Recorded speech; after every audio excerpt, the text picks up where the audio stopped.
أعوذ بالله من الشيطان الرجيم بسم الله الرحمن الرحيم الحمد لله المتفرد بالكمال والبقاء وصلى الله على الهادي إلى المحجة البيضاء محمد صلى الله عليه وعلى آله وصحبه أجمعين. Mtufu kutendereza Allah tabarak wa ta'ala nsonga nyingi kusaidia omukkiriza afumiitiriza zayinza okusinzirako okutendereza Allah ebbanga lyonna. Beera musaale mu kwogerako Allah okumutenderezanga naddala mu nnaku zino 10 ezisooka mu mwezi ogwa Dhul-Hajj. Azogerako Allah mbifo bingi mu Qur'an. Mu byo mwe suratul Hajj Allah matugambira nti liyashhadu manafi'a lahum wa yadhkuru ismallahi fi ayyamin ma'lumatin ala ma razaqahum min bahimatil an'am. Al-aya. Batendereza Allah bwe gutuuka mu nnaku zino ate kiyitirira. Ekituufu kiri nti nnaku z'omwezi ziri 3 omwezi ogw'e12 ogwa Dhul-Hajj oba Dhul-Hijja naye bangi tetulina kyakyuseemu. Obugayavu mu ddiini tukyalina buli obukadde. Swala ensaala era yeeyo. Budde tubukeereya obuzu tetuzegendereza ensaala yo yennyini yeeyo. Sunna raka 2 oba swala nga tennaba obange ewedde twabiviirako ddala twabirekera bayimaamu kyeyune. Zuukuka akaseera kano kakwerwanako ku yenna akakasa nti essaawa yonna wakusinkana Allah. Faman kana yarju liqaa rabbihi falyamal amalan saliha wala yushrik biibadati rabbihi ahada. Yenna akakasa nti essaawa yonna sinkana Allah asaana bimusaale mu kwettanira buli mulimu gwakakasa nti Allah agwagalira agusiima ebbanga lyonna. Va mbugayavu va mutulo Qur'an kyusaamu ensoma gibadde ogisomamu ebiseera 2 ate neesaana ebeera endala. Tulinayo olunaku lwa Arafa lujja mu maaso awo zijja kuba ennaku z'omwezi 9 ndooza lujja kuba lwakuno olujja insha Allahu tabaraka wa taala. Olunaku olwo lwakusaba Allah, lwakumuwanjagira, lwakumulaajanira. Sijja kusingako awo tutuuse n'akanyomero k'ebibuuzo byammwe abatuuliriza bingi. Saba imaamu abeekewo obubaka bwatiro tusibirira nga bulijjo n'oluvannyuma tugende mu bibuuzo byaffe insha Allahu tabaraka wa taala. Naam imam. Bismillahir Rahmanir Rahim. Alhamdulillah thumma salatu wassalam ala ashrafil anbiya'i wal mursalin afdalus salawatillahi wa salamihi wa barakatihi alayhi. Amma ba'd. Assalamu alaykum wa rahmatullahi wa barakatuhu. Wa alaykum assalam wa rahmatullahi wa barakatuhu. Ekitiibwa jalla jalaaluhu akyatuusiza mu biseera bino. Allah tabaraka wa taala yakola ebiseera nga bisinga n'ebbeeyi. Ennaku zino 10 ze tulimu zisinga ate ku zinnaazo. N'ebifo n'abikola nabyo nga bisingana ebbeeyi. So nga ne mu bantu era nabo basingana ebbeeyi. Ate hafidhul Qur'an al-Karim afanagana atali abaina ilmu bafanagana batali hal yastawi alladhina ya'lamuna walladhina la ya'lamun. Tekisoboka. Kati ennaku ze tulimu za bbeeyi. Omulimu gw'okoleramu gukubisibwamu. Naye ekisinga okunakuwaza era bwe kitibwe kirina ku sayidi endala n'ezzambi ly'okoleramu nayo tebisigala kyekimu. Gino emyezi gyakwegendereza ku sayidi ya ibadat n'okwekeka amazambi. Tulowooza nti bajja kukubisaamu ibaada zokka ate amazambi go gasigala. Mu byentegedde imaamu emyezi gyonna n'ebbanga lyonna omuntu ateekwa okusinza Allah. Tetugamba nti oteekwa musinziza mu nnaku zino zokka wabula ebbanga lyonna kya buvunaanyizibwa wabula wano ate okwongeramu amaanyi n'okufungiza kya bbeeyi. N'ebbanga lyonna omuntu okwewala amazambi kikulu. Tetugamba nti wano wootateekwa kusobeza. Ebbanga lyonna amazambi gakwewala naye ate mu kaseera kano ezambi lizitowa nnyo nnyo nnyo ng'era n'omulimu omulungi bwe guzitowa. Kyentegedde mbigambo bye. Alhamdulillah. Olabanga nti mu kifo kino kati ng'e Makka musenyu Arafa ebifo ebigulumizibwa mu sharia nti bw'okolera omulimu omulungi gubamu empeera nnyingi era kiba kitegeeza n'ezzambi ly'okolera mu kifo ekyo era nalyo liba zito era kyekimu nti ngalaga nti innama yakhsha allaha min ibadihi alulama abasinga okutya Allah mbaddu be bamanyi kati omanyi wakola ezambi envuna gye bamuvunaana si eya ife bannakunkunye edda buli olabanga ekintu kizitoye mu ddiini ng'empeera zaakyo nnyingi manya ne sayidi eri nakyo tekizitowa sayidi emu era nga olaba ssente bwe zirinnya n'ebizibu bikola ki Allah abyongera era singa omugagga ssente zirinnya ebizibu ne bisigala wano ziba tezimugasa naye kyali kibaddewo ekyo obula ssente bwe zirinnya bweziti n'ebizibu sayizi eba y'emu era singa bisigala wano zino ssente zabafunye ziba tezina makulu kituufu ziba tezigenda mumugasa kale nno njagadde okujukiza bannange nti akaseera ke tulimu kwegendereza nnyo ezambi ly'ebiseera bino siri eryali erya bulijjo n'akatono hafidhaka llahu imam wa raak nsaba Allah kutukuumire songa bingi bitukukyakusubiramu insha Allah imamu tuluyingidde ekibuuzo kyaffe ekisooka omwana wange nga maze okusoma okukolawo omukolo ogwandibadde ogwa pate n'ebidongo bwe mpita baseeka ne bajja basoma nga tetulinawo kirala ensobi ndala gye tugaseeko n'engabula abasiraamu ne balya ku mmere mba nnyina ensobi gye nkoze mu busiraamu emikolo egy'obusiraamu gyatuyigirizibwa naam tetwongerako gitumala emikolo gino gyengenda okumenya obusiraamu bwe gikkiriza gwe sigenda kukoonako tegulimu oba okulaba bibyo omukolo ogw'embaga nga tuwasa batufumbiza ntabani waffe awasa oba omuwala waffe afumbirwa bwetuga nti emikolo imaamu mu busiraamu mirambike nga bwogenda ogitulambikira olinga atugamba nti n'enkola yagyo nayo nambike kubanga emikolo ibaada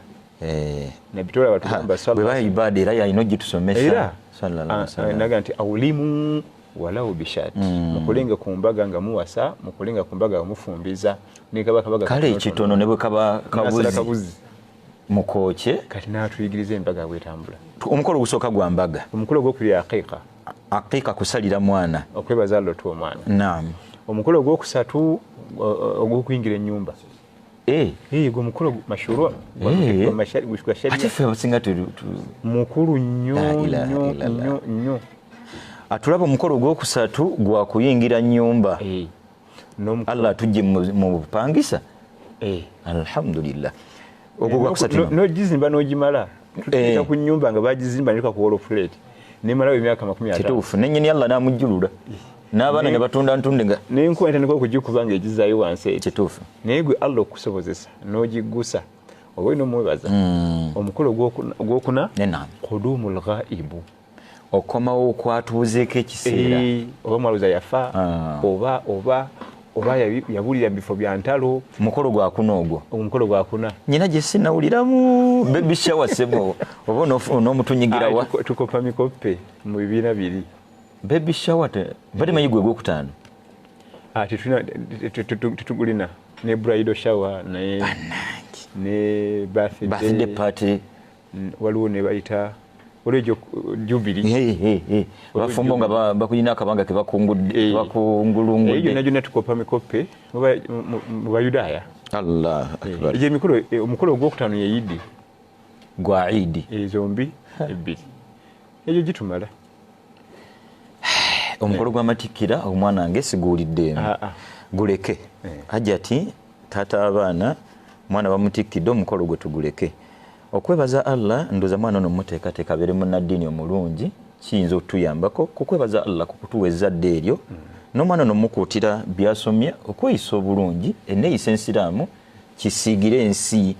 ekifaananyi ky'omwana omusiraamu n'omukolo gwe tuyinza okuyingizaawo ogugambibwa okuba nti Umaru yagukolako radiyallahu abaana affe abakute Qur'an omukulayo omukolo okusikiriza ne bano nabo abalala naye sinnya ate kubanga ate abalala yinza ogikwata nga tageti ya mukolo ogwo naye tutogedde ku nkola wadde ginena tuyogeddeko kubanga ate najyo bwe tugenda ogikola tutawula ate mitabule kituufu netukoppaga siya yenna yeeri kati ng'omukolo gw'embaga nze gwe mukolo gwokka gwe naakalaba mu nsi ng'obusiraamu bugulagira naye nga 90% gutambulira mu haramu. Allahu akbar. 90% gwajjibwa mu nkola yaagwo ne tugwezza mutuufu naye enkola sintuufu nga bulaba omugga ebitunu 9 ku mikolo egyo eba bifu emikolo 9 ku 10 ku mikolo gy'embaga gikolwa gyawukanye ku ddiini ng'omugga oguwagudde omugga bujjo gutambula ne gukulukuta era ddayo wenna programu zo tawuba ebeera jamii of the north mazambi gonna so si lino nkyeryeetaaga sinze muvubuka lino nkyalyetaaga osinza ku kino nekino lino nkyalyetaaga kannenenye lino genda kuba jamia gonna kubanga tawuba kitegeeza arrujo era Allah okudda eri Allah ewa Allah nsaba Allah ekitiibwa Imam al-Ghazali tukyali balamu Imam al-Ghazali rahimahullah tugamba nti kibaita tawuba kibanga derivi yali avuga emmotoka ku highway navuga kilometers nga 3 nabula najja akola U-turn ng'azudde nga kizudde tinabuze kiba kitegeeza talagenza sasula kuddamu kuvuga kukwata gyaddala otegedde nti zino sigendaga naye kati kiba kitegeeza ate woddamu oba ategedde obuze ate noweta atera oddeyo eriyo obadde owulira noweta okumewo noweta oddeyo oba otegedde nti wabuze Allahu akbar U-turn kati Allah wange nkomyewo ewuwo nzija wuwo mbadde n'oluvuganga olugendo nzija wuwo alhamdulillah eyo easiest way nsaba Allah wekitiibwa tuwe tawuba nga tukyali balamu nga tukyalina wakakisa ya rabbi hafidhaka Allahu imam wa ra'ak ekibuuzo namba 3 ensolo nga ndaawo tugisala ku udhuhiya okulaba si kamogo bal ate okula ensolo endaawo yesinga okubeera ennungi okusalibwa ku udhuhiya olw'ensonga nti eba n'ennyama ennungi ebisolo bino Allah yabikola nga birina omukwano naye tebirina magezi era bimenyeka nnyo nga bikola omukwano kati endaawo omubiri gukakaalukana nnyo ennyama nejja emifumbi nekakanyala kati oluusi nomwana nge nejjamu n'olusu era embuzi ennume oyinza ogirya kituufu bw'omala ogirya n'otambula tokigwako wesa akaseera kati bw'obanga erayiddwa teba n'ennyama ennungi etakakanyadde olwokuba nti ebisolo Allah yabiwa omukwano nga tebirina magezi era kyola biba bikola omukwano lutalo lutalo lwennyini kituufu kati ennume zikosebwa nnyo emibiri gyazo era si kyangu gisanga nga nsava kwenkana etali nnume kituufu kati okulaawibwa si kamogo kaganyisa nsolo kusalwa ate kagifula nnungi tugisala kino kitegeeza imamu nti nsobola okulekawo ennume n'entwala endaawo kuba yeefaanana obulungi endaawo nnungi nnyo toyanze imamu ekigambo arafa kitegeeza ki arafat Allah akyogerako mu Quran inda al-mash'ar al-haram aya egamba etya فإذا أفضتم من عرفات فاذكروا الله من عرفات فاذكروا الله عند المشعر الحرام نعم عرفات lusenyi luliranye Makka ekibuga ky'e Makka lwa mizizo zezimu ku nsenyi ez'ebbeeyi mu dini yaffe y'Obusiraamu ng'ebigambo byewatandise nabyo nti Allah alina ebifo byeyasukkulumya ku birala nga bw'alina ennaku zeyasukkulumya ku ndala n'abantu beyasukkulumya ku banne waabo kati mu bifo Allah byeyasukkulumya ku birala mu nsi yonna emizikiti bifo birungi bya bbeeyi naye obwebbeeyi bw'ebifo ebyo bujja busingagana kati mu bifo ebijja bisinga ku binne wabyo kyekino ekyarafa kyotugamba alhamdulillah olusenyi olwo ekigambo arafa abamanyi bakiyitamu ebifaananyi nga 3 okutegeeza ekigambo amakulu g'ekigambo arafa amakulu agasooka naye nga gabuusibwabuusibwa nti nabiyullahi adamu alaihi ssalaamu bw'amala okugobwayo mu jjana ne mukyala we hawa ne baweerezebwa eno ku nsi baatuukira mu bifo bya njawulo okulandinga buli omu alina gye yalandinga okutonya ku duniya kwetuli ne batandika okunoonyagana basinkanira mu lusenyu arafa amakulu ne baddewo ne banyagana oluvannyuma lw'ebbanga nga bali buli omu abuze ku munne kino kyotunnyonnyola gamu ku makulu g'ekigambo arafa okumanyagana abamu ne bagamba nti nabiyullahi Ibrahimu alaihi ssalaamu malayika Jibril alaihi ssalaamu yali amuyigiriza emikolo gya hijja baali mu lusenyu olwo kati nga mbeera mbuuza nti arafuta obitegedde nga Ibrahimu alaihi ssalaamu addamu nti arafutu mu kubuuza okwo arafutu muva erinnya lino arafa kubanga gyonna yagimusomeseza mu lusenyu olwo ate amakulu agasembayo amalala ag'okusatu baga nti olw'okuba abantu yataarafuuna fiiha yaumul arafa olwokuba nti abantu namunyiwo omuntu akuŋŋaanirawo ku lunaku lwa arafa ne bamanyaganirawo mu umma teriyo lukuŋŋaanya duniya eno nga yaumu arafa ensi zonna zibaana bagikiikiridde alhamdulillah babeerawo awo yatuuka rijalan wa ala kulli damirin yatuuka min kulli fajjin amiq okuva mu buli kanyomero. Naam. Kane kiba nti embeera efaanagana bwetyo ereetera okuba nti abantu abo ababa basinkanye bamanyagana nekireetera erinnya okubeera arafa. Bw'oba okoze ku hijja. Naam. Nsaba Allah ekitiibwa atuwe obusobozi ya Rabbi. Otuuka mu hijja n'olaba Bannayuganda naye Bannayuganda tebula mu arafa oba tubalabangako. Kati naye waze mu hijja nga bajja sikimanyi naye waze Bannayuganda naye nga muli mu wiiki ngezi. Alhamdulillah. 3 z'emwaka nga tubalabanga ne kiba nga ate mutuukaawo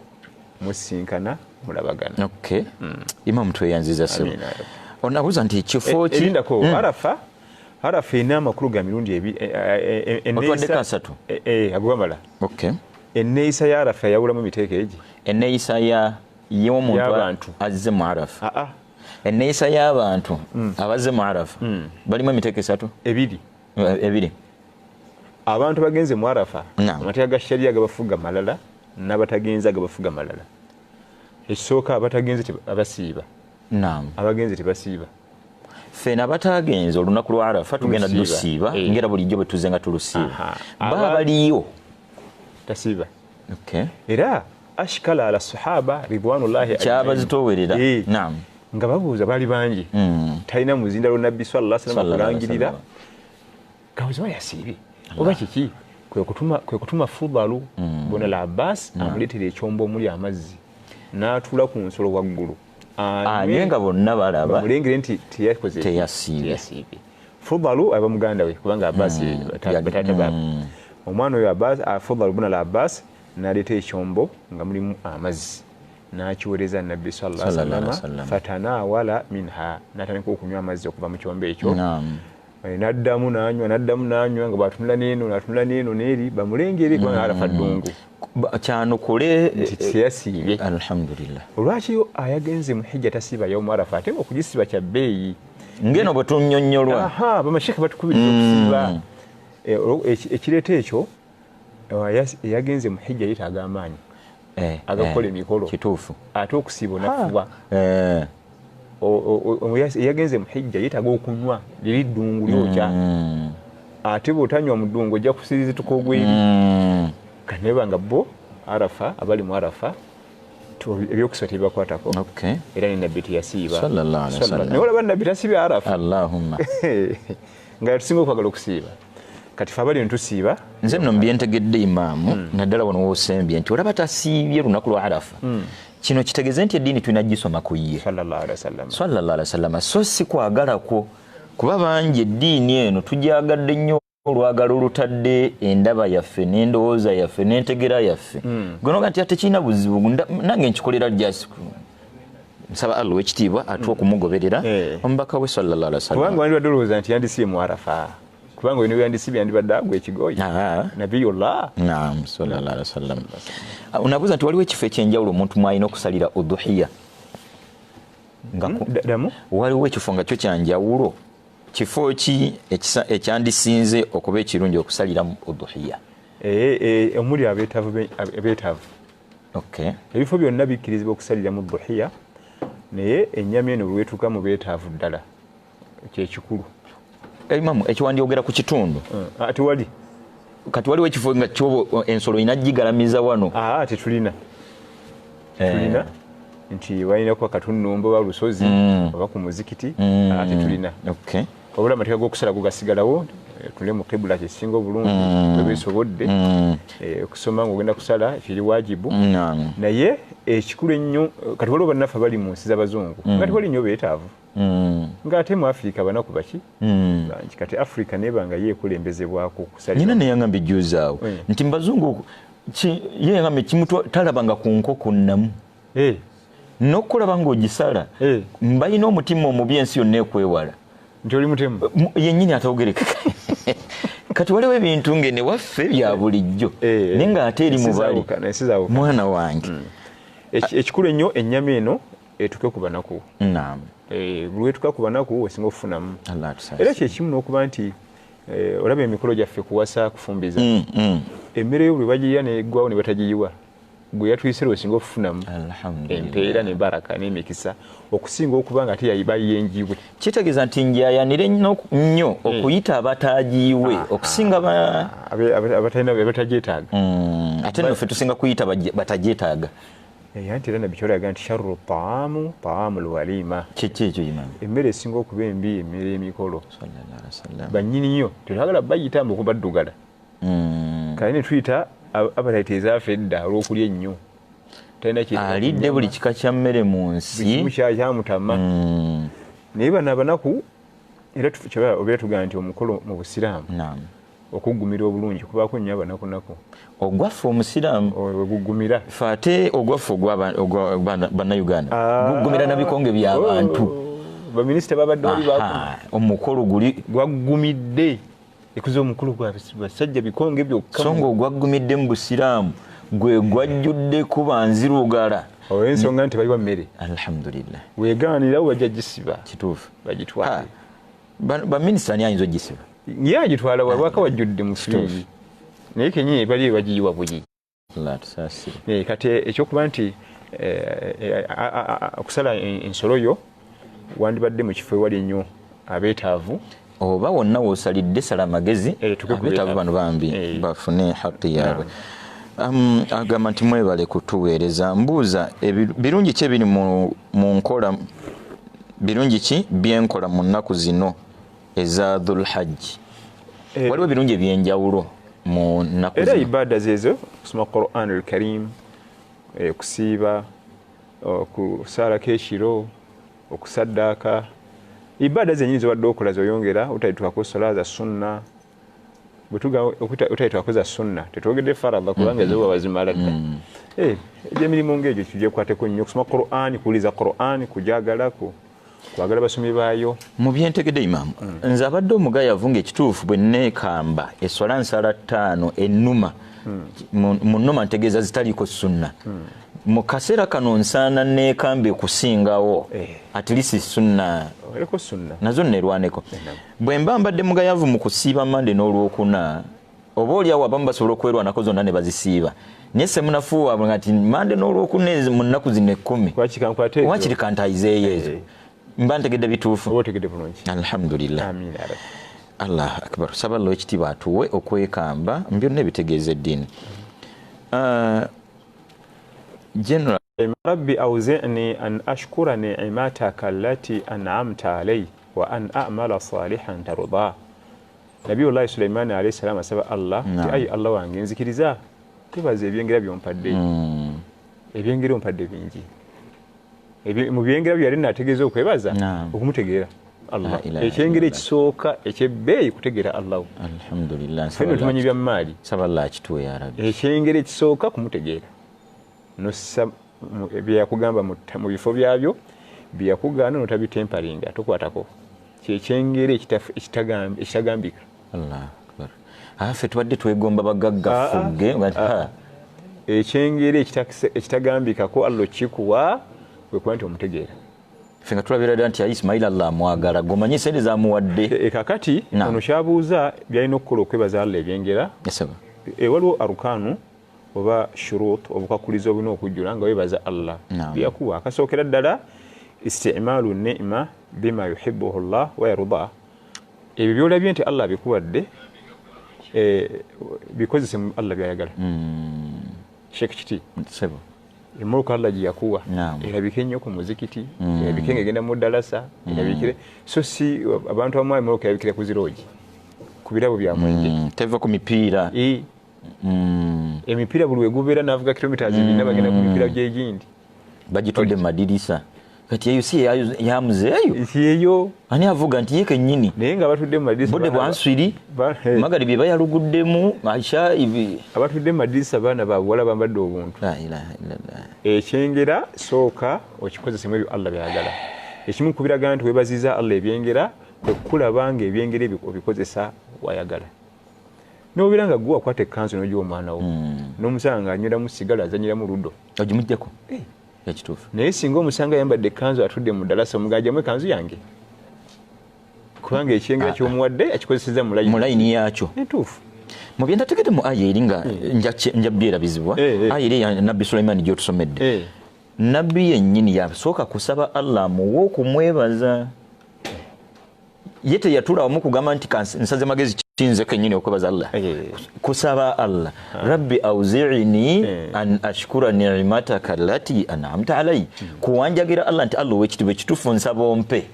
mbeera okwebaza olw'ebirungi byo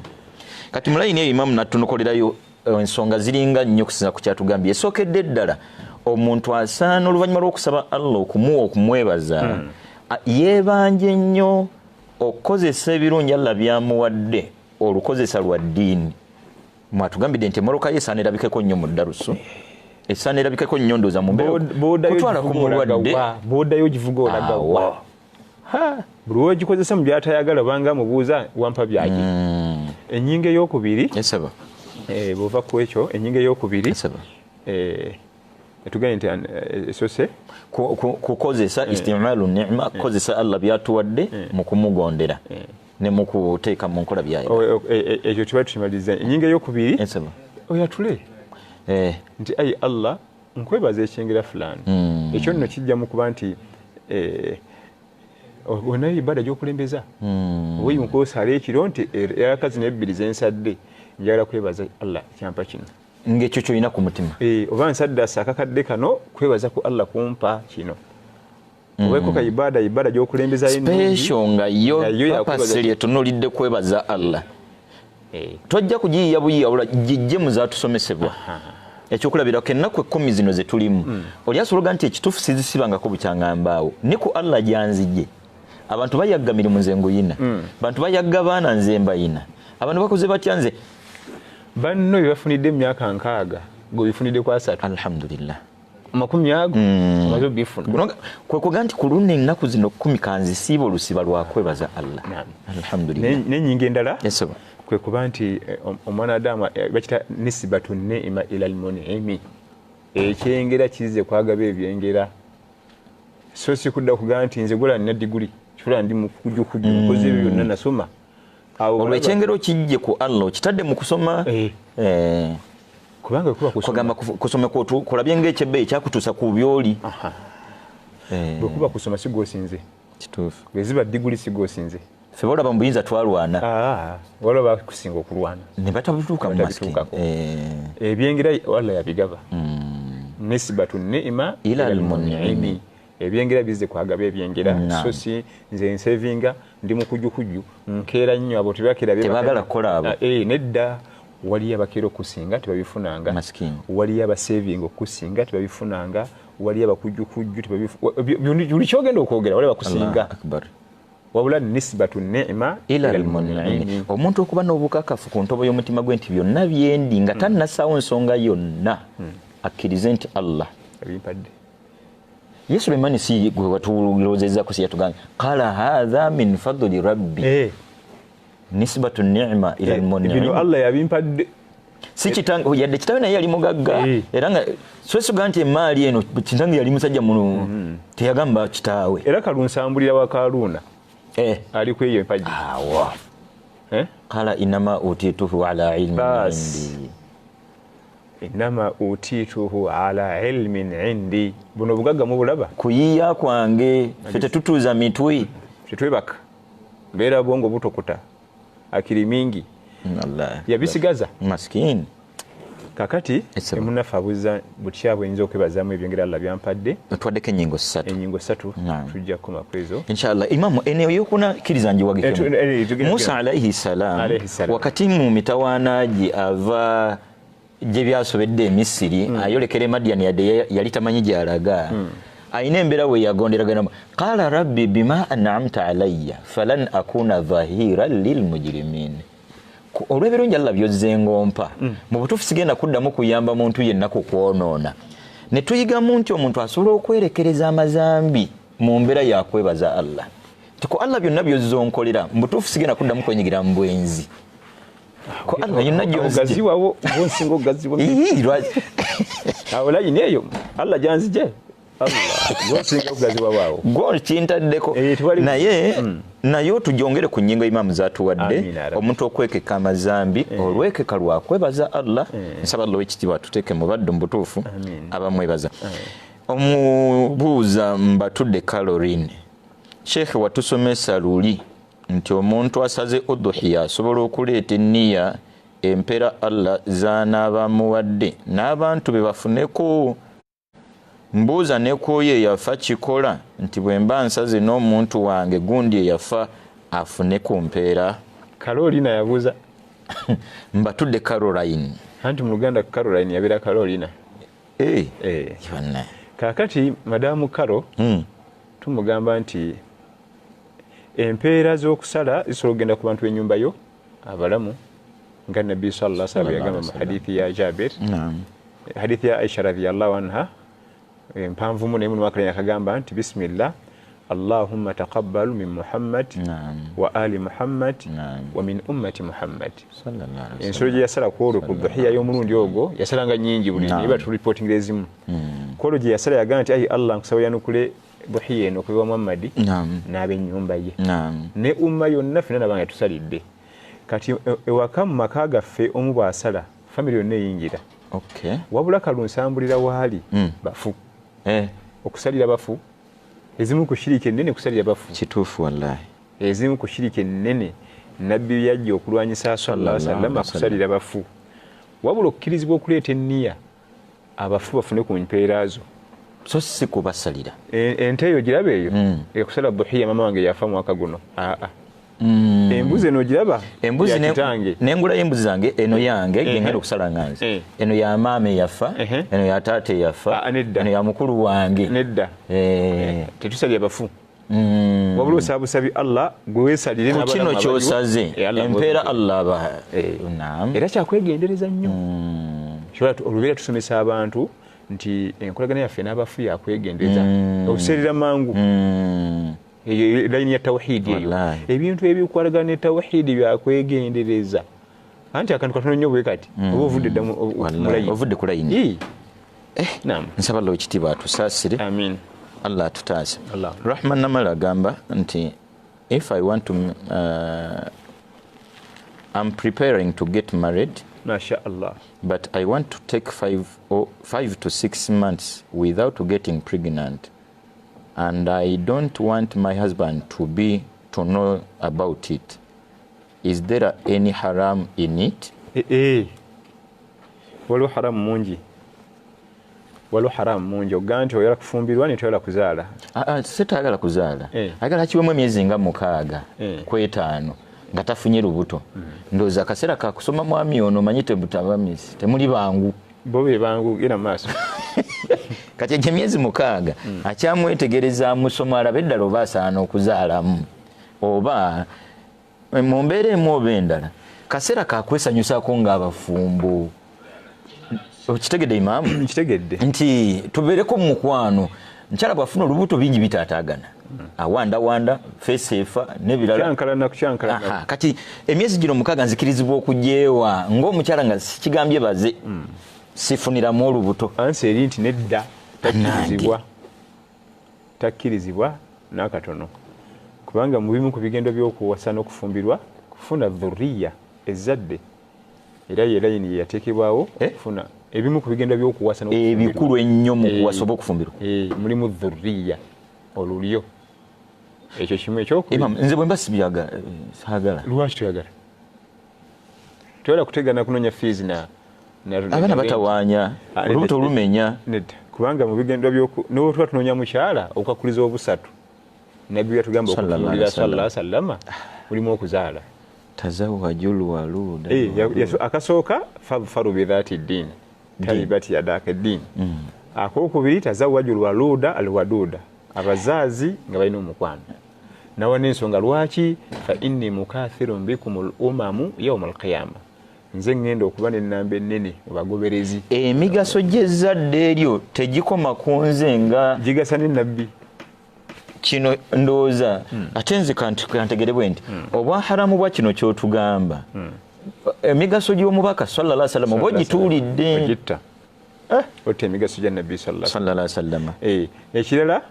akali kakugenda ntagala mwami wategeere kekalaga nti ali ku haramu kubanga omwami ajja kunyiiga bajja kyankalana n'obufumu buyinza okusazibwamu. Lwaki tayagala omwami ategeere nziramu ekyo kuspacinga abaana shariya ekikkiriza naye obutayagala abaana olw'ebizibu by'emmaali ne fiizi kiri haramu kubanga abaana bwe sigubawera fiizi era ne oba ovuddewo basobola okusoma. Maama nugwe nga wasoma biki oba osanga isomero yakoma mupittu mbutayagala kuzaala abaana bangi fiizi ekyogamba nti abaana nze sibaagala ba fiizi ne medical nakibyo bano balwadde omwana w'ennaku zino wa bbeeyi simusobola nedda wabula ekyoba space nga kikkirizibwa kuba ne basahaba bakikolanga naye Allah natakigaana nabbi natakiziiza sallallahu alaihi wasallam. Toyanze imaamu. Allahu akbar. Abuuza nti how do I perform sujud when I've forgotten something in prayer? Eddeka mu Luganda sujudu ndowooza nga alina kyeyerabidde mu swala ekolwa etya? sujudu sahawi oluvannyuma lw'okwerabira wali kulli sahwin sajidataani fasalliha qabla salaami wa baadaha qawlaani. Buli weerabira oluvannyuma mu swala ovunnama y'envunnama bbiri ziba sujudu bbiri. Ovunnama Allahu akbar n'osoma ebya wansi n'okomawo n'otuula n'oddayo n'ovunnama n'osoma ebya wansi n'okomawo n'otuula n'otuula salaamu. Wabula za miteeko ebiri waliwo qabla salaam wa baadaha. Waliwo nga tunaa kutuula salaamu n'oluvannyuma ng'omaze okutuula salaamu. Buli w'obanga okendezza mu swala mathalan magaribi ya raka 3 osaddeko 2 otodde salaamu bw'ojjukira nzizemu kusituka oyongeddemu banyongeddemu oyongeddemu ate ntya imaamu era nsadde 2 n'otuula salaamu nyongeddemu salaamu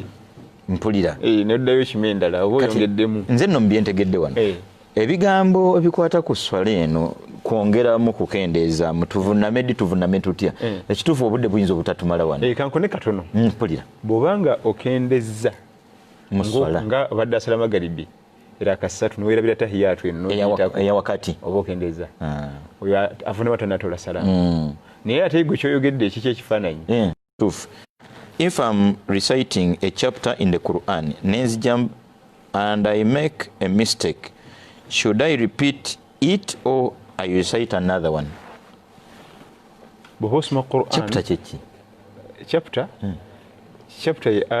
ye sura verse ye aya. Kati waba asomye n'akola ensura dde mabega atereeze nga tanalulunkanira kusoma ndala asooka atereeze. Era Quran al-Karim ekisinga obulungi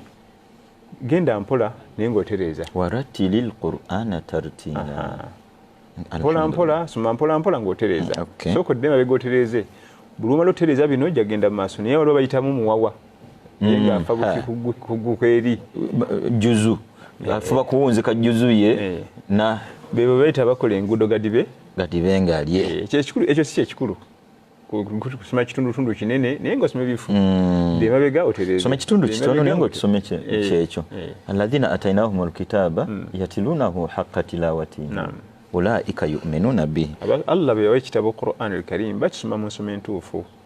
era ekibafuula okuba nti bakikkiriza. Alhamdulillah. Okuddingana Qur'an watiridaaduhu yazdaadu fiihi tajammula. Buli woddingana ekifo ekyo n'okisoma nnyo n'okiddingana nnyo kyeyongera okutereera. Alhamdulillah. Bushira Lukwago abuuza haram tukikozesa ku bintu bibi, why is it used ku nyumba za Allah? Lwaki kikozesebwa ku nyumba za Allah? Ngeruwa haram abiri bibiri ebigambo ebyo waliwo haramu ne haramu biri bibiri era byawukana. Kakati ate binawe biyingiriraganamu webiti kakati nga sinamutwala ku nyumba za Allah kamutwage mu swala bwe twatandika okusaala olwo takibira gye tukuba ey'emizizo bagita takibiratul ihram takibira ey'emizizo. Haramu bye byaziizibwa, haramu gy'emizizo byawukanira. Bituddire haramu kyeki? Haramu ne haramu. Haramu enjawulo mpulira waliwo awawangala n'awatawangala. Webale si enjawulo naye ate nekiri okujja nekiwangala nakyo. Okay. Anna idini eno yakusoma. Subhana alladhi asra bi abdihi laylan min almasjidi alharami ila almasjidi kati kiwanvuye wallahi suratul Isra ngetandika kakati ekigambo haram bye bintu ebyaganibwa mu Busiraamu oluberera. Naam. Oba oliriddawa oba olazeewa ate haram byo biba byeganiddwa mu kafo wakamu ng'ate akafo akalala bikkirizibwa. Bwe tuba tugenda okusala n'ogamba nti Allahu akbar takbira y'emiki y'emizizo okulya kuba kufuuse kiki muziro haram okunywa kuba kufuuse kiki muziro naye ng'okulya kwali kubadde haram n'okunywa maskini okusinziira embira gy'oyingiddemu kati bifuuse haram banakuta bw'otula salaamu kati emizikiti egyo gyagambye gye bayita haram bya mizizo waliyo byotakolerayo ngene waffe tubikola kati emakka tebalonda osange sente ziguddawo olonde ebbanga lyonna oba mu kiseera kya hijja wonna haramu ye Makka haramu ye Madina throughout the year tokkirizibwa kusanga kimu teriiro olunaku lwe bakukkiriza la yu'badu shawkaha tumenya buti bwayo nti obadde walidde ennyama oyita ku muti neesokooli nedda oba ffe abasunna ku ntikko akati ne kanfaanana bulungi ne kajjako omuswaki ne pawaagula nedda genda onoonye mu bifo ebirala naye ate ene waffe e Uganda oba ensi endala okubita kati n'okamenyako n'ogera butiriaggaana odit kati ekireeta ebifo ebyo okubeera nti biri haramu kwe kuba nti bya mizizo so si nti biri haramu. Tugende nti emizizo biba bintu ebiganibwa mu kiseera oba mu kifo ate nga mu kiseera ekirala oba mu kifo ekirala bikkirizibwa. Ate haram bwebyo byaganibwa wonna. Kati omwenge gwo gwaganibwa wonna buli haram wonna tulina wotuuka n'ogamba nti kati okusinza kino ekitundu mwe tuli bagukkiriza olina lwakiyita haram muabada ewaffe eri mu nika almuharamatul muabada guli abadan alhamdulillah amin ya rabbi alhamdulillah. Kati enjawulo ekireeta ennyumba eri nti baitillahi alharam ennyumba ya Allah ey'emizizo erina emizizo gyayo egitakolebwa mu bifo birala. Mbutuufu naba nga tebyawukana haram era wokolera haram oba okola haram kati gweyingira eswala onywe oba oli ku haram oba okoze omuzizo kati ate oba okoze haram alhamdulillah. wokola haram oba okola haramu kituufu ne wano waffe kati nga mu kabuyonjo ena hurum ena emizizo osome Qur'ani mu kabuyonjo okola muzizo then oba okola naye omuzikiti gwina emizizo totundiramu tolangiramu era bw'obikola oba okola haram oba omenya omuzizo ne gufuuka haram. Alhamdulillah. Imam hafidhakallah tweyanziza ono bane olulimi oluzungu simanyi kyebankola bana abayizibo tulina buzibu walunoza ekirungi. Which words should I read when slaughtering my goat on this Eid al-Adha? And how to distribute it, cause I have my family people far away but they are needy. Should I give it all to my people? Edduwa esomebwa nga tusala ya bulijjo bismillah ate no bismillah eri wajibu. Allahu akbar yeri sunna. Allahu akbar kyekiri sunna. Kubanga Allah nti wala ta'kulu mimma lam yudhkar ismallahi alayhi wa innahu lafisq. Temulyanga ebitasomeddwa ku linnya lya Allah bismillah. Nyina kye newonyiza omusiraamu ali nawuliziganyiza kwe yange nti omujju talya kitasomeddwa ku bismillah oba ngambo z'abantu namubuuza nti kijja kitya nti bo bakkiriza Allah wa Musa nti al-Yahud bebaga nti basoma ddiini ya Nabi Musa alayhi salam kati era sebo kyotosomeddwa ku bismillah talya bali ku anti abajju bali ku Nabi Musa ate abanaswara bali ku Isa alayhi salam naye nga baabula ebituufu babisuulawo ne bagenda ku byaka Nabi Musa byatasomesa kakati edduwa eyo emala bismillah Allah wabula enniya yakireka adde abuuza nniya nga bwe tugende nti nga Nabi nti yayeesalidde n'abantu b'ennyumba ye ne umma yonna naye yo yokusala ebisolo esigala ye bismillah Allahu akbar. Okugaba ennyama Allah yagigaba mu hajji فإذا وجبت جنوبها فكلوا منها وأطعموا القانع والمعتر. Bw'oba maze okusala ensolo mutemo ogusookamu wamu gwe munaalya fakulu minha mulyeko naam ogwokuli wa at'im muliisenga yayogera Imam Lawza kano ko ngambye nti oyo tumwanguyire kantumye okuba nti omuntu tumutunuulire gwe kennyini olowooze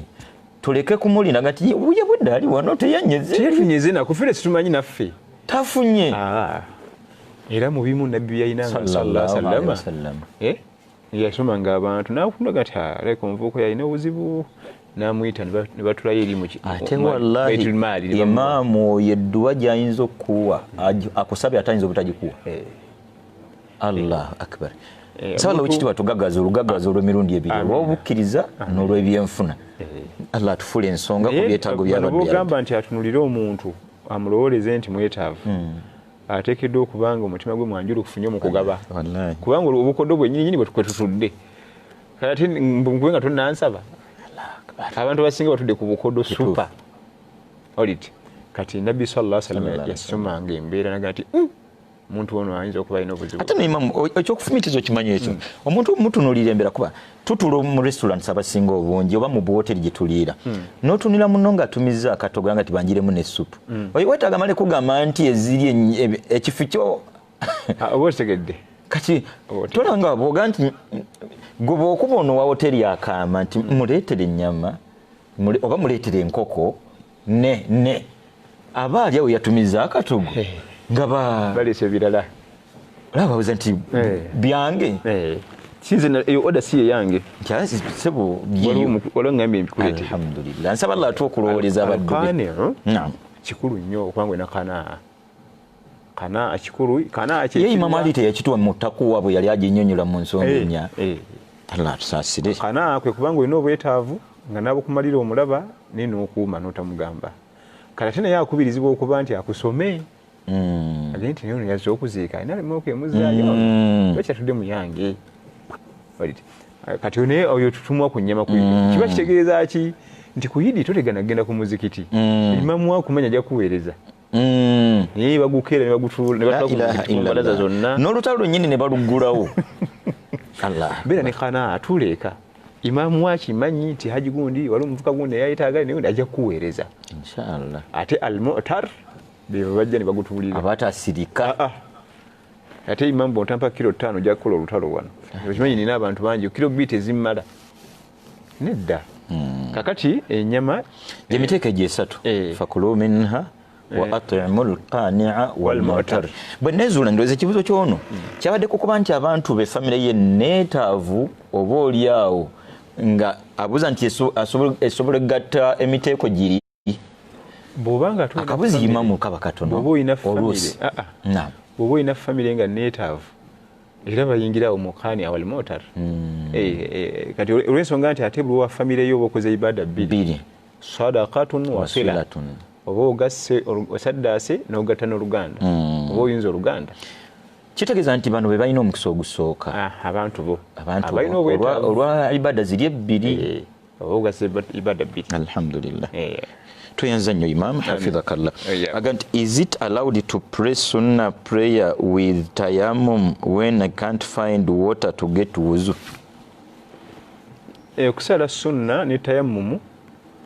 tekina buzibu ate olaba bagikiriza ku faraba bwebanga bagikiriza ku faraba ate butya ku sunna tekina buzibu alhamdulillah onaga nti sheikh singa mukyala wange annumya ennyonta y'omukwano nekinsukkako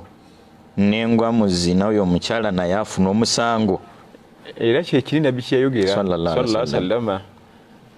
omwami okubanga yeetaze mukyala ekiro kyonna bamalayika bakolimira omukyalo ono kubanga bamusindikawa mu bwenzi sindika muharamu ekyamuleese ono kwewala makubo gali ate ono alaze nti gyamusindika naye kisooka situkubiriza abantu kugenda mu haramu olwokuba nti si nsonga ekukkirizisa ssebo si nsonga emukyaja tiyekandagidde omwezi mulamba naye nkangende mu byange yali manya ku kiyama era emigo gisooka kukuba gwe then eryoka gigenda kuye ekyo kimu ekyokubiri hajati alina okimanya oluusi hajati ono ayinza okuba aganye ng'agiye ensonga tayomba ne bayomba ani haji takuba ne bakuba takulietingawo mbeera eraga nti waka wandibadde wabeerawo game tamuteekateeka bye watusomesaako waqaddimu li anfusikum kati naba nga ate haji yafuuse ensonga kati neyekwasa hajati setinga buli kimu imamu ekyajati kimweyimirira nnyo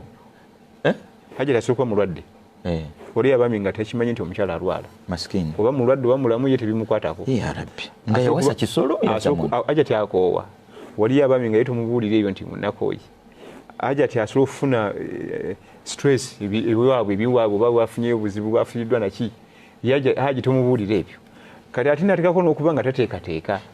kati ate byonna byomenye nze ate bino kino kyosembezayo kyekikulu ekyaki nga wateeseteese omulwadde weekanga ensonga era zitambudde nga wateeseteese wa stress ate byonna bimwozaako webale naye kati ebiri byonna weebiri ate teoli kuteekateeka obusiraamu tebukkiriza ne bajjati bano batugambireko ajjati ajja n'abanga yakusinga ku ssente kati gwe ng'oli wa wansi nnyo kogamba ajula kumala okutuma mirimu okubaako ajja nakomawo ng'akooye nakoze enviri zange za mitwalo 15 ku 2 kati ate programu zo zakuzanyira mu nviri ze ekyamuleetedde okukola enviri kyekyo alabike bulungi ekyamuleetedde okukola enviri kulabika bulungi amalirize programu y'okulabika obulungi eri Semanda sinyangu yasini atazikuwadde mbu nakoze enviri mufaananire bulungi oyagala kulabikirani obulungi yasigala tata w'abaana kyovulaba imaamu tusaba Allah ekitiibwa asaasira abakyala abakkiriza abalungi ddala eyeewunda ng'olwewunda lwabba ffe embeera gye tumanyi ku 10 kubako b'omu oba babiri kakati ndowooza okomyewo ewange awaka ajja tekumulaba nga ajjeeyo agira ati era gwe omubuuza nti oyolekeddewa kwewanga naawe kimanyidde ddala bulungi nti ebyo si bibyo ekituufu kakati ezo nansobi era obusiraamu tebukkiriza omwami ogenda eri munne ng'ensolo maskini ensolo ziba ziri ku ttale zirya eno nejja nefubutuka olufubutuka neeri nefubutuka kiri haram Allah akbar kiri haram tekikkirizibwa wateekeddwa okubaawo nga waliwo programu eteekebwateekebwa mpola kiri haram okugenda ng'ensolo waliwo nti ensolo tezirina magezi kati naffe tuba tufaananye nga abatagayina ate naffe yagatuwa tubakozese kati ebyo byonna omwami byadde agambye kati imamu ono yakkirizibwa okubitabikolerera nze awo yalina bikolera gwe olugoye waliwo engoye zigenda mbatali babe ate otunula ezizo ezawaka eggwa ezizo zizo ebbeere liyitamu temuba kaleega yusufulizibu zeziba ezawaka ezataata w'abaana kakati bw'aba alina gy'alaga n'omulaba ng'agolola bulungi nnyo nakkiriza nti ono nayina gy'alaga nedda bwebakkirizibwa abo okwewunda kulina kuba kwawawaka teyewundira wabbali ate nga watugamba nti awaka omukyala akkirizwa n'okwekuba kapafyumu akekubira mwami we ate abamu ebyokwekolako byonna biggwayo ng'agenda ku babbali abakyala mu nkola etukyuseemu n'abaami tuteeketeeka waka kati omwami oli agambye nti omwami omukyala amusindise amulemeseza no n'agenda mu bwenzi asooka okutunulira ebyo yasooka yetunuulira okusookera ddala akuliyetinzewo embeera esobozesa munne bamala ogikuliyetinga ebyo byonna byonna ebyomukaddimaati ate neera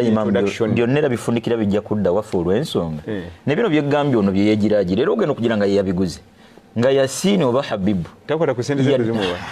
musajja tamanyi nti omukazi yabeera n'ekizibu waliwo yaŋŋaati ate nze seesigana bya bbeeyi ono petro yamujeri ono gwe neesaba bwe nti naye talabikakira abami twetereze nsaba Allah w'ekitiibwa atuukwe kuba mu ttooki kuba amaka galla gatutege waliwo odi etambula omukyala alajana webungereza webungereza mba Sheikh Abubakari Nsanja Mungu atusase naye abasase kubanga eddoboozi naliwulira Allahu akbar walillahi alhamd wanno gye litaatuuka niyo munne yamukola ki yarabi Allahu akbar munne alina okwetereza ennyo kubanga aleka omukyalo yali azamanyizibwa nnyo ate emirundi mingi ali azamanyi aboogu ne tubanga ffe twamulonda abaami ffenna baseeka tebasajja tombulira abasajja yali musajja so si basajja kituufu sabalo ekitiibwa atuwa okwetereza sayidi zombi ya rabbi ono aga nti assalamu alaikum bane abayizibo kye bankola n'oluzungu si bange bayizibo naam. My question is there any difference between nikah of a girl who has never been married and a divorced woman? What steps need to be done for a divorced woman wanting to marry a second husband? Waliwo enjawulo kati waneka y'omukyala atafumbirwangako atalabanga ku musajja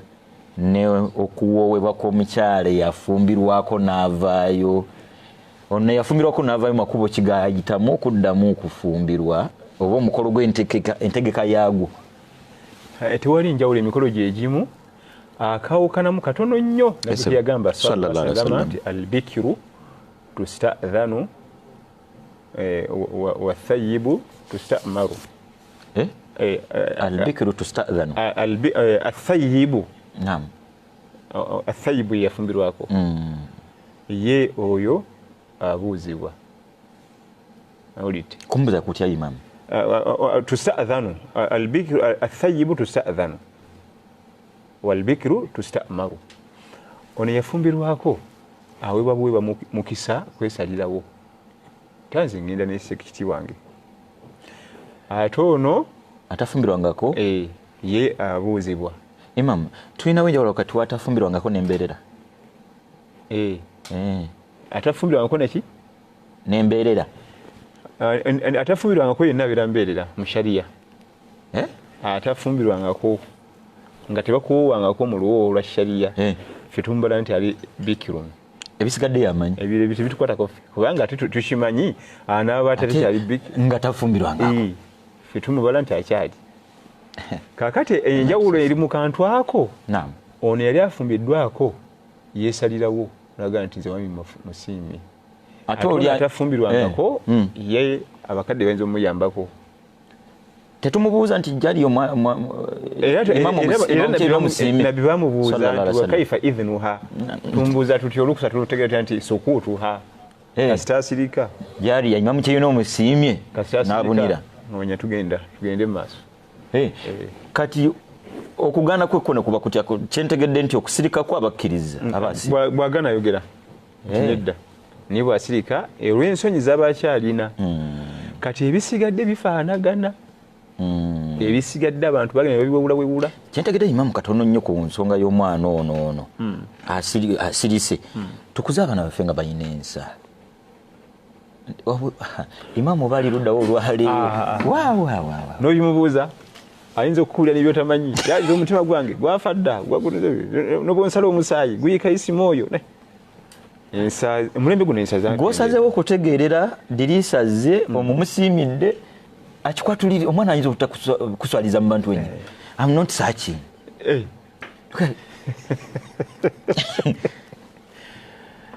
Ku myaka egyo gyenyini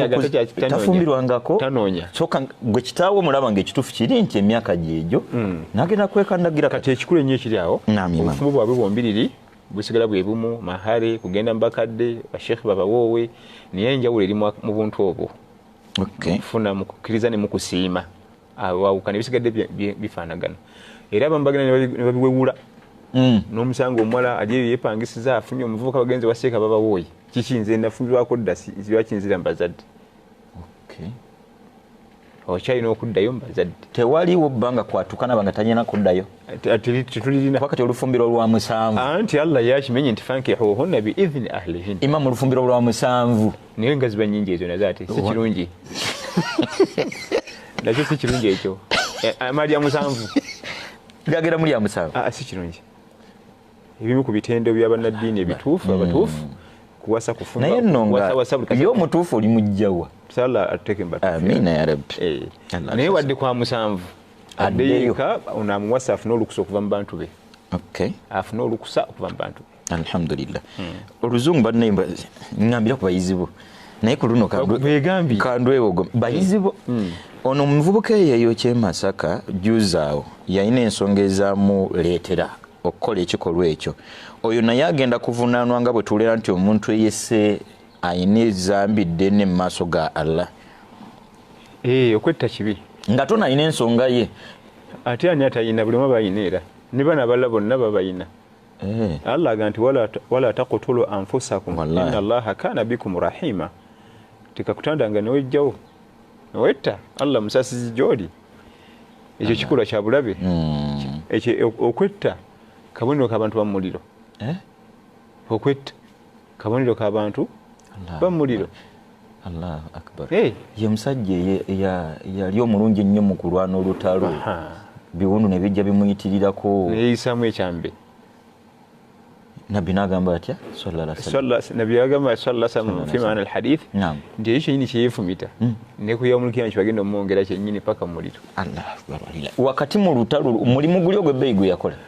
atuga nti la tatamannawu lmaut tekakutandanga niwegomba totuukanga ku mbeera yonna kwegomba kufa nolowooza kukwetta kyolowoozaku kimanyi gyolaga omanyi waterezeza Allahu akbar wadde ebintu bikalu bye bitya tolowoozanga kukwetta wabula mu surati Maryam wakuntu nasiya mansiya ya laitani mitu qabla hada wakuntu nasiya mansiya omuntu wakkiririzibwa okwegomba okuba nti afa ave mu nsi muno mazambi ng'alaba nti bw'asigalawo ayinza okusobya naye teyetteera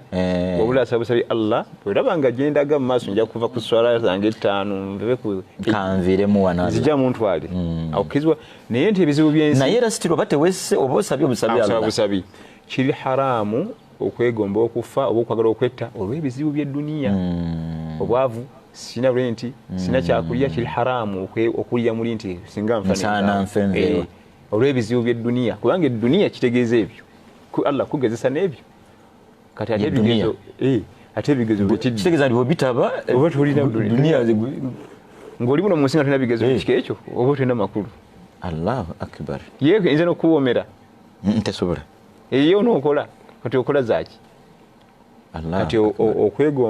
okwetta kabonero kabi nnyo wadde olaba nti yalina ensonga ntono eyo mu byentegedde imamu bindako pikipiki si yetewe piki oyo yakumako omuliro pikipiki yali yajja nayo mu duniya agenda nayo kati byotajja nabyo lwaki bikumalamu ate nga tegera agenda nabyo yagisanga ku duniya era kwagenda ati yagenda nayo naye bandigirese mu lumbe nga bamutadde wali ne piki era oluvannyuma ono bwe yakikola ne bagita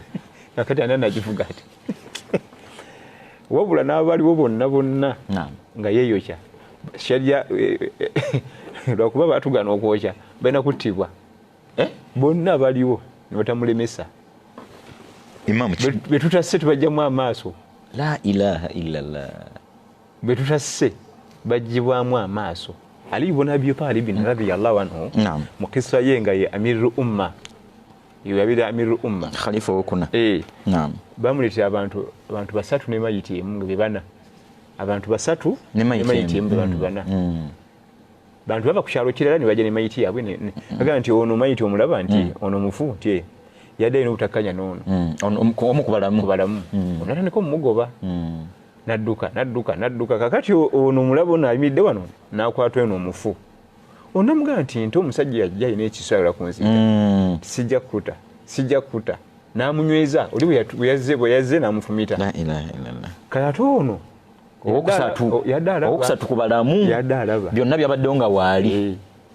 kati mayiti yino ono yafumise ono yakutte ne yalabye ulire namula mpulira yali mbi nnyo eyafumise tugenda mufumita nyage afe eyakutte munne namulemesa okwerwana kadduke tugenda musima mpaka lwalifa mayisa eyasemba yewunyisa eyaliwo ngenda mujjamu amaaso la hawla wala quwwata tegamugasa illa billah olaba otyo bwegaba tegatasiza bulamu bwa muntu gavemu ne bamugamba mu kooti nti ali amiri mu'minina ono nga ate atabibadde namugo osinza okuwa ekibonerezo kubanga ono gwagenda osiba mukomera ng'akakaba kafuze katona akabonerezo n'amaaso ge mwengali na buli kyongo kya Kiina genda kuwulira kawunga na bijja eyakutte ono nga gwosinza okuwa ekibonerezo ekinene atabibaddemu ti amaaso ge tegamugasa yagajjamu la ilaha sammara ayona Allah nagakuulamu kati okusinza ku namula eyo bwe tugireeta mu mbeera eyo bonna baaliwo ng'oyo yeeyo tukakasa bulungi nnyo nti bonna tubajje mu maaso alhamdulillah tuba tugenze mu sharia obusiraamu bwakusoma ate wallahi obusiraamu bujjudde kati no aliyo radiyallahu anhu bamubuuza basahaba bali bakyaliwo ebiseera ebyo nti namula yesusse sazelayini kigenze wala kikolwa kya bukambwe nnyo abaganda naliwo sallallahu alaihi wasallam ayga nti innama jazaa'u alladhina yuharibuna allaha wa rasulahu wa yas'auna fil ardi fasadan ay yuqatalu naliwo ne mulaba nga nabbi sallallahu alaihi wasallam nalaga ne bajjamu amaaso bawraniyin la ilaha illallah 12 la ilaha abantu 12 ne bajjamu amaaso allah ku musango bali bakoze n'abasalire ekibonerezo la ilaha illallah kati nze nzijemu n'omunno ate yajjamu 12 mubadde mutendanze alhamdulillah saballa wekitiibwa eddiini natuwe okugitegeera n'okukkiriza nti omutonzi waffe yatutegeera okusinga bwe twetegeera maida imam Sheikh, how many rakat do women pray while at home? Me, I pray 4 raka sunnah, then 4 raka followed by 2. Am I correct? Sitageddemu neki kati ate gwansetingira abayizi oluzungu luleke tulina buzibu ayogera ku raka nnya zaki za sunna eza sunna eriwe tulina sunna nyingi duha oba zisooka swala oluvannyuma lwa dhuhuri damu ku kibuuzo tulabe. How many rakat do women pray while at home? Me, I pray 4 raka sunnah, then 4 raka followed by 2. Am I correct? Kati basigaza ziri 8 bwogattako ziri ennya n'ennya 8 bwogattako 2 ze 10 kati tazitekuludde ekibuuzo tujja ani abuuza Jannat tujja musaba sister waffe Jannat addemu ekibuuzo kye tetutegeddera imam kakati ng'ekibuuzo bw'ajja okukiddamu eraka eza sunna olunaku ziringa mmekera zeziriwa eza sunna emisana ekiro ez'esswala waliwo ezigoberera esswala nezisooka qabliya ne badiya ezo ziri 12 sunna ni rawatib zitibwa sunna ni rawatibu ziri 10 ndoza zezitawanyi ono za duha zo jja tugamba ziringa 8 n'ensala ya ziraka 2 nga bwotola salaamu mu budde bwa kumatina baba yogera za sunna ni rawatibu omukama waffe sallallahu alaihi wasallam nti bozisala Allah kuzimbira olubiri mu jana olwo kiba kitegeeza nti ajja kusalira kabiri ku subuhi before subuhi qabliya ate ku dhuhuri asale nnya before dhuhuri ezo mukaaga naam bamala dhuhuri atekewo 2 ogwo 8 kati ku magaribi ngewedde atekewo 2 ezo 10 neisha ngewedde atekewo 2 ze 12 niye ate agambye ennyanya nagewezaako 2 kati oba kansooka entebereza nti zino nazo abadde azimanyi naye ndowooza nga suubira nti abakyala balinayo ezaabwe awaka zino zoyogedde ku basajja n'abakyala za saidi zonna Imam tusaba Allah ekitiibwa tuwe okuba bannaddiini ebbanga lyonna eswala za sunna zino ku saidi y'abakyala abasinga tuli banafu lwaki ki ekirinafuya weewunye nno ng'ate oledde ate embeera gy'alimu awaka eri conducive ekyobudde embeera ebanzikakkamu talina mpakusa talina bakasitoma nti anaaba asala bamukonkone aja tikyusa mu nsala leka kutuukira ku raaka nnya za dhuhuri sookayo sunna eraka zonnya kyemanyirize kijja kujja ate naddala mu nnaku zino leero si 3 sunna ya wano imamu ya bbeeyi temanyi sunna mu nnaku ziri nsaba lwo ekitiibwa twokwerwanako nga tukyalinawo akakisa Semakulu Abdullah yadde yagambye Abdul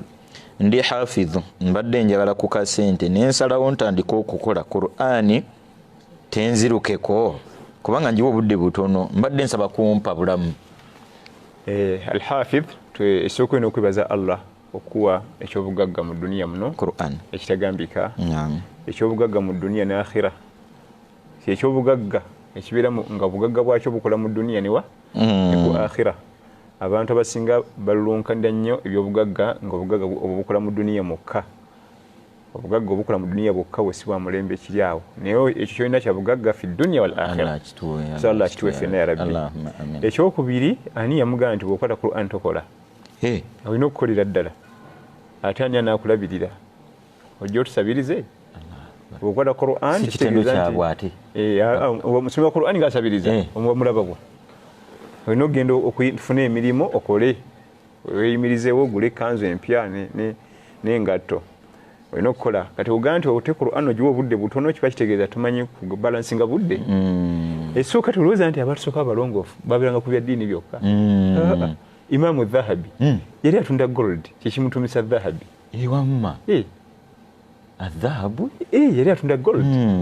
era ng'amanyi fake yali musajja musuubuzi omulungi nga bamuleetera birombe gold n'amukwataga no fake olw'experience yali amumazeemu ng'akwatako mukwataga nti ono omutuufu ono mufu nyina shekhe wange ndoza ye Imaamu Dhahabi waffe ekiseera kino Seka Abu Najiba ali mbirombe eyo awulidde waliwo gweta bamitanga Dhakwani Sammani Zayyat eri manyiwa hadith hafidh al-Qur'an nakinku mu hadith mu Qur'an kafuru atunda omuzigo ne butto Sammani samnu omuzigo Zayyat Zayd butto ne bamutumako ne bamukazaako Dhakwani Sammani Zayyat Allah akbar Imam al-Sheikh Albani yali makanika wa saawa zino Nasiruddin al-Albani ng'akanika essaawa bakasoma baba tebaliiwo najeewo ebitabo naye mujjayo nga ye yakeeranga agenda anoonya riziki yange eri mu nsawo yo agenda anoonya emirimu abalansinge budde bwe obudde abwongere Qur'an so siga nti akendeze tulo akendeze otulo musomi wa irimu essaawa 5 zimumala mu 24 hours yabakamu 5 hours zimumala alhamdulillah endala zonna ziganyirwemu so siga era omulanga guno gugenda eri abawalimu bonna noonya akalimo nange imaamu waabwe w'omuzikiti gwe ku kyalo oyo alina okuwuliriza ddala n'emirimu gye kati twamaze subuhi wakati wa subuhi ne dhuhuri agenda kuba akola ki abiko byakola kituufu Allah otugamba nti subhanallah ayegambye etya inna laka fi nnahari sabhan tawila naam inna laka fi nnahari sabhan tawila suratul muzammil obudde bw'emisana nakuwa free time mpanvu onoonye riziki obudde bw'emisana nakuwa free time tunuulira wakati wa subuhi ne dhuhuri awo wonna yakuwaawo faidha qudiyati salatu fantashiru fil ard buli wamala essola kwegamba wabitagu min fadlillah Allah akbar bw'omala dhuhuri ku asri nawo wawanvu kunoonya riziki nze mbadde manyi nti imaamu bwe bampabwa imaamu ku muzikiti ku kyalo ewaffe oba mu tawuni we tukolera mba nyina balemerako bansasule gubeera omulimu gwange nedda bwe tuba tusobodde kukikola ffe nga ffe fabiha wa ni'ma naye si kututeeka ku nninga tupininga ku nankani musala gwangulwa agenda esigu akasoko kwata Qur'an mutabani bonna bali bazikutte bali bakozi ba mirimu abalaba weesi ali musasa ayo kyabyuma nabikuba ate bwakola omuraja gwa Qur'an naye ani ataakolanga simumanyi Nabi Daud alayhi salam wa alanna lahu alhadid Allah yamugondeza ebyuma ngwe ekyuma kiwetanga abana baweta engano ya chapati byamusanga ngeri mu Qur'an ze alhamdulillah wadhkuru abidana Daawuda dhal aidi innahu awwab yali musajja w'amaanyi ekituufu imaamu obulamu buno omwogezi omu yaga nti bulinga kinyonyi kiba okutambula ebiwaawatiro bibiri kati abasinga bwe twafaayo ku kiwaawatiro ky'eddiini ate eky'edduniya tetwakitunuulira ekinyonyi tekisobola kutambula eddiini tejja kutambula era n'obulamu butugootanyeeko kufa ku kiwaawatiro kimu kati ate abamu bwe bagenda ku kiwaawatiro ky'edduniya ate eky'eddiini ne kifa era obulamu ne bugo ekinyonyi ebiwaawatiro ekimu okufunako injari tekisobola kubuuka birina kuba fifite kakati twetaaga fifite eyo fenna sayidi zombi okukwata Qur'an tekitegeeza butakola ekyo kiwaawatiro kimu kati ate Seka Sudais naam judge basi mulamuzi mulamba oyo gulaba leeta emisango n'asala n'abuuliriza kino banankani bano akaseera akamala nga tali mimbali n'amala emirwaji aje asaako gawuniye agenda mu kooti kakati ekirala tuleete kiro tuweddeyo bannaye kati ffe byaffe bino tubisoma kwani tetubisoma busomi ebyokuva ku subuhi notereza obudomola awo obudomola bwaki bwawuzu igogendo gifuna bali banafuna bajja bweterereza alhamdulillah nsaba Lwekitiibwa atuwa emitima emikakalukanye babanga ne Weekitiibwa sallallahu alaihi wasallam naye entandikwa y'obulamu bwe bannaye emyaka nga 20 nga atoba yasooka n'alunda kituufu yava mu kuno n'agenda mu by'obusuubuzi n'ayingira obusuubuzi agenda okufuna ebyokukola daawa alitayalinga adde mu bya daawa nga yakola dda ssente ze. Allahu akbar. Weewuunya masjidi y'e Madina weetudde awagazi awazibu yagulawo na ssente ze eka zoba ziri mmeka imaamu kyalo. Allahu akbar. Yagula kyalo kiramba kuliko n'abatuuze. Otunuulira olujja oluli mu maaso wano kuno n'eri Oweekitiibwa sallallahu alaihi wasallama yagula kyalo kiramba. La ilaha illallah. Ssente ze tebasonda. Allahu akbar. Tibannange tugenda twala kusonda wano tugule omuziki tibannaye muleete tebasonda. Allah. Buli yali agenzeeko e Madina otunulira obwagagavu bwa masjidi eyo n'olujja lwayo olugoberera yagulawo ku ssente ze sallallahu yazikola mu buvubuka ate tuzanyira emyaka gy'ekivubuka y'emyaka egy'okukola. Naye ffe nno kimanyi nti bwe tubaako n'obwetaavu ku muzikiti tusobola sente z'amasannyalaze amplifier n'ebirala si kyangu imaamu kukwata ate ye talina atakwatibwa talina kati oli waba yawaayo ogutaka ekyalo ekiramba ndoza kyali kyakuyiga ku ffe no nti omuwalimu gwe wandisoose okuyaayanira ennyo empeera zino zoyagaliza banno microphone zifudde zigule alhamdulillah imaamu zitugulire oziteekeko ffe baziine naye weewuunye bwe yandigambye Abubakari ne Osumaani muleete ssente tugule wano bandiganyi nga wali wayinza okusikattiramu bandirese ne zifika nawo naye yagulawo bwogu sallallahu alaihi wasallam kukola nsaba Allahu kitiibwa bitubalansingire ya Rabbi saidi zombi oluzungu bayizi ba Imam simanyi kye mwambeeredde omwami waswa musomesa agamba nti a brother of mine is working in UAE but he is complaining about poor working condition including delayed salaries, working overtime, etc. Can he run away from his sponsor to another sponsor? Waliwo buli azamanya mu kukola kuba nti bamukozesa nnyo musala mutono ate gukeerewa buli azamanya esookera ddala alina okwekubira endulu bakamabe nti wano waliwo buli azamanya nga tena kugenda ku stage yakudduka ekyokubiri asabe Allah amukyusise embeera ekyokusatu sinza mumusemba kudduka kukyusa kubanga era nenjala nakyusa bayinza okuba nayo nga ate wabi n'okusinga gyavudde tumukwiza bugumiikiza naye nga bamulyaza amanya ekyo kyennyini kyebamukola bamulyaza amanya kira kiri haramu okulyaza amanya omukozi naye sinza mumusemba kudduka kubuukabuuka saponsa we kyensuubidde nti yeyakola ku nteekateeka z'okujja kwe byonna n'abisasula Allah ono okumutuusa eri yayisizako bisaponsa kati ndowooza imaamu emirundi mingi abakozi tulina bye tutatunuulira omukozi omusala mutono ono ye byoyogedde binzikiriziganya naawe kati njagala okutagulira ku mbeera ku bakozi abasigadde tutunuulira nnyo ensasula yaffe batusasudde batya batusasudde ddi ne tutatunuulira nnyo nkola yaffe nga nayo mboofu waliwo enkola y'emirimu nga mu butuufu tesikiriza kusasula mu budde oba kwongeza musaala kati faayo nnyo oyinza okuba nga naawe olina by'olyaza amaanyi ne bireetera n'oli okumusula mu bulyaza amaanyi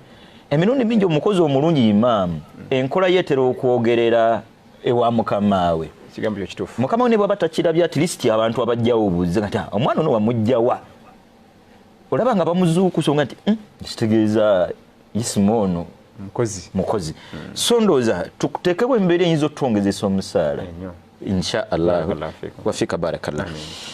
omukyala Halima Kiberu what if I fast 3 days and then I see my periods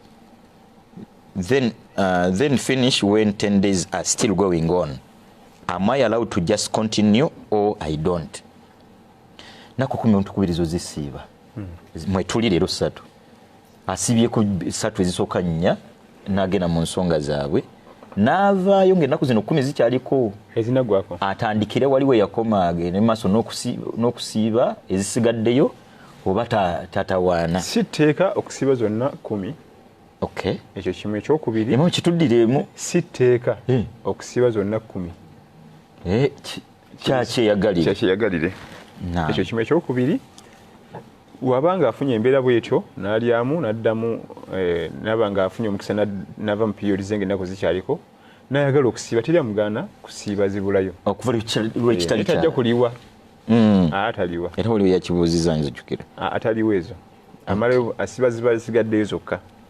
si tteeka nti olina siba 10 zonna zakiyagalire oba oyagaddeko 3 oba 2 oba 1 oba 8 gwoyinza ne10 teziwera ziba 9 kubanga olw'10 lwalwayidi ekibazo olw'10 wano wetusooka okusiibako tumale kusaala tukomewo ogwo si kusiiba eyo sunna busunna ogenda okusaala Eid al-Adha nga tunalya kantu so si kusiiba kubanga ebitendo by'okusiba tebivaayo bitagawo kimwe tewali alhamdulillah amina ono agamba nti sheekh wano wempangalira tewaliwo masijidi yonna nti nawulira nga baaziina nemmanya nti eswala ewedde nsobole okulagira gwe nawadde ensolo yange okuginsalirako ate nga nange simanyi kusoma Qur'ani nsobola ekibuzo kyono Eid okusala ebisolo baaziina ddi tusala ebisolo mwana wange twakitondese bamala kwazina gwe wammwe nomusala ebisolo njagala okitaggululamu sokoddemu tusomera ekibuzo imamu n'ebyononesa asibononeka wekale nnyo ebintu ebyononesa nekanzeemu okuba nti bamala nalyoka asala ensolo ye ebintu ebyononesa bikolera nnyo kakati ndowooza kyabuuza okusala kutekwa kubaawo ngaokusala kuwedde okusala kumala kuggwa netuleka tuyingira mu kusala ffe wano mu mbeera mwe tuli abatagenda kusaala tusale ddi bwendaba ndowooza kyayinza ekibuuzo kyekyo yalaga naye okubuuza nti yali abaddeko ddi ku Yidi nawulira nga baaziina yadde okukimeswala wabula kyentegeddemu takibira zino zibayita nti Allahu akbaru Allahu akbaru Allah kyaleka zagamba ye zayita okwaziina kakati olwokuba nti Yidi ezze nga tugenda kusaala Yidi mu bifo etusaaliramu kiba kitegeeza nti omwanadamu amanyi obudde wetusaliramu Yidi bulijjo bwaba akozesa bulijjo Yidi ya Adha omanyi obudde wetugisaliramu bwe buggwako ng'osala ensolo yo Imam ennamula y'ensala ya Eid eno tugitwale ku nnamula ya Eid eringa bwe twasalira waka ekyo kyekimu waliwo essula ez'enjawulo era tewali essula za Eid ensala yemu eya Duha Eid al-Adha ne Eid al-Fitr ensala yemu essula oyinza ozitujjukizamu imaamu bino essula ze watugamba nti ze zandisinze ku oyo azimanyi kakati essula te A'la ne Ghashiya ku abatonotono ezisobola okusoma naye obanga ogaziyeemu essula te Qaf ne Qamar zandibadde zisoma obanga kwabo Allah bawaddeko Qur'an abagaziyeemu ne baseetulamu ku bigere abavubuka binaku ze babeeta abakolamu ndowooza tusala tusenvule ku bigere mu Qur'an Allahumma amina ya rabbi Allahumma amin Imam hafizakallah wa iyyakum. If I buy my udhiya goat 1 week to the Eid and it gets sick 3 days to Eid, can I slaughter it on Eid if sickness resists? Is my udhiya oba nyina gula ndala as my udhiya abantu bakule bantu bangi bafuna ensolo y'okusala ku udhiya nefuna obuzibu nga bajesimba giteekaawo obuzibu ne bujja bugikubiraawo oluusi n'endabirira gye badde erabirirwamu ku faamu ewano nga si kyekimu bwe kiba nga nabbi yagaana okusala okusala almaridhu nga obulwadde bwayo bulabika nnyo nga obulengerera eri ndyaga nti kito kisolo kirwadde naki bwekaba nkatini tusobola gisala hadithi ya Ali radhiyallahu amarna rasulullahi sallallahu alaihi wasallam an nastashrifa yatulagira nabbi sallallahu alaihi wasallam okusooka okwetoloola ensolo gy'ogenda okusala ku dhuhiya ogyekebejje ogikebere wano ne wali wano ne wali olangereko ebintu ebitali birungi nzibe yatulu ndwadde nema tusala wabitusomesaako naye kati webanga obuzibu bufunidde mu process awo nga terabise nnyo bubi tusobola ogisala naye bwebanga aterabise tukyagisaze ndowooza kisinzira imamu ne ku byenfuna byaffe ekyo kimu ne ku bukkiriza bwaffe mu Allah enzati omusajja ayinza okuba nga mugagga ddala nga ku saidi bwatunulira ensolo alina obusobozi obugula endala ne bwe zibeera 20 eno endwadde eyeeyo ezibweyo ku faamu ejjanjabibwe tuleete endala esalwe kino imamu kyayogedde kiri ku ffe wakadongo kamu tusaba Allah ow'ekitiibwa atugaziyize mbyenfuna ya rabbi embeera tutunulira ensolo bwefaanana nga imamu bw'atunnyonnyodde naye gwe alina ku ssente bw'ogyekengeramu ekyo eyeveewo baleeta ate ensolo ennungi muntu gy'ayiza alagala na bulagizi temugijja omuleetera endala alhamdulillah alhamdulillah awo nabuuza nti sheikh eswala za sunna waliyo ey'ekyama oba all in loud oba zonna za lwatu sibitegedde zonna gye ziri ez'olwatu n'ez'ekyama kati talawiya ya sunna naye ya lwatu layiri ya sunna ya lwatu duha ya sunna ya kasirise qabliya baadiya zonna gye ziri saidi zonna okay alhamdulillah bwe ntandika okusaala eswala yange nga ndi mulamu bulungi era ng'ebyongo byange biramu ddala then bwe ntuuka ku sujudu ne nteeka ekyenyi kyange ku ttaka nga nkoma mu bbanga eswala yange yebeera ntuufu kiki kino aleka mulamu naye tatuukiza biyungo mu haditha ibn Abbas radiyallahu anhu ng'afuna kirwadde mu kiseera kyo ntayogedde ku kirwadde ekyo kituufu takyogedde naye nabbi atugamba nti sallallahu alaihi wasallam umirtu an asjuda ala sab'ati a'dhumi aljabha wa ashara ila anfihi walyadaini warukbataini wa atrafu alqadamaini rawahu al-Bukhari wa Muslim. Hadithi ya Ibn Abbas radhiyallahu anhu nabbi atugamba sallallahu alaihi wasallam Allah yandagira nvuname ku biyungo musanvu kibaita okuvunnama as-sujud kikolebwa ebiyungo musanvu nasunga ku nnyindo ye wano ne wano ekyo kiyungo kimu ekikole ekyenyi biri bibiri n'ennyindo yaako okay bw'oteekako kyenyi kyokka ennyindo ng'eri bbali ekyo ekiyungo kyonna kiba kifudde tekibalibwa ekiyungo kiba kifu kino ekiyungo kimu ekyenyi n'ennyindo ekyo kiyungo kimu ekibatu kino bibiri kino bisatu amavivi bina evivi bino nerino bitaano kino ekigere eri wansi mukaaga kino musanvu ekyo bata sujudu kati naye wabanga afunye ekirwadde nga tasobola kutuusa kyenyi ku ttaka ng'afunye ekirwadde oyo ataba eswala eba ntuufu naye waba ali malala eswala eba nfumu hafidhakallah imam wajazakallahu khair omuntu bw'amiisinga okusiiba ennaku zino 10 akkirizibwa okuziriwa nedda akadde kazo kaweddeko wabanga badde musibi waazo bulijjo Allah ajja muwa empeera wabanga ddi musibi waazo bulijjo Allah ajja muwa empeera wekiba si kyo taddamu kuzisiiba tazitaliwa nga tadde musibi waazo ne zimuyitako era netaliwa wala n'omusibi waazo taziriwa bamuwa bw'impeera ate atali musibi waazo talina kyafuna azireke nga bwakisa ibada ya sunna yise ekiseera kyayo giveeko alhamdulillah amina rabbi ndoza gwe neyitakateekwa kuba nga alina ensonga aleke kusubirira mu kuziriwa ezo tetuziriwa guno okujja irimu mu mizikiti era nga njikuutira nti ekyaja Allah tabaraka wa taala ogisitula yagisitula mu kuwoleza ddiini ye banatandikamu bweri kyerabira ajja giteeka ku ttaka alhamdulillah then nenebaza nawe gwe kenyini atulaba okuwangayo obudde tulina abayizi baffe aboolulango nga ye budde bambuuza nga tukebera ku nanka nti tubalaba kati ngola tufunyemu technical problem netuteerewamu naye nga message zetufunako obufunyi wano neeri alhamdulillah nga bagamba Ramazani Itage California mukwano Kagame South Africa Brad alhamdulillah tubaza Allah alhamdulillah then obaka bwensibirira omwoyo gwange n'ogugwo nti ebigambo bya Allah tubisemberere tubeere kumpi nnyo n'ebigambo bya Allah Quran gyokumya okubiba okumpi gyokumakwera omugezi yeeyongera lokubangula oba mubangufu nnyo gyokumya okusemberera Quran kusoma kuwuliriza kukwata obwongo bwa busaza nnyo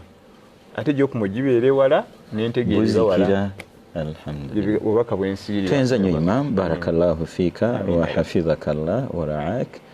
tetujja kusingakaawo insha allahu tabaraka wataala subhana rabbika rabbil izzati amma yasifun wa salamun ala al-mursalin walhamdulillahi rabbil alamin ajikuwe